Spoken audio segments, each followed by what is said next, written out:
Hay mga sis, na dito kami ngayon sa Bundok Tiga. Kami ay lumilipat ng pwesto para sa gaganapin naming video.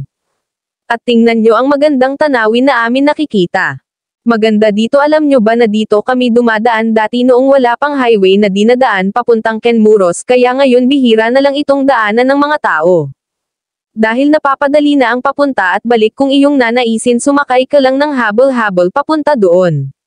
Kaya sana kung may pagkakataon kayo pwede kayo dumaan dito, tingnan nyo lang magandang tanawin, sigurado babalik-balikan ninyo. Huwag nyo na lang isipin ang pagod sa panpunta dito. Ito pala ang kasama ko gumawa ng kanta, may dala-dala siyang props na amin gagamitin sa amin concert dito sa Tiga. Samahan ninyo kami, at sana matapos ninyo ang videos namin, follow at i-share ninyo baka naman, hehe.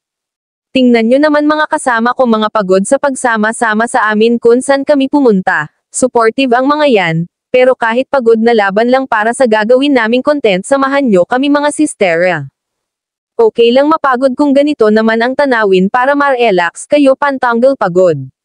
Worth it lahat pagpunta dito kung ganyan lang naman ang makikita sa sobrang ganda, makakalimutan mo ang iyong problema.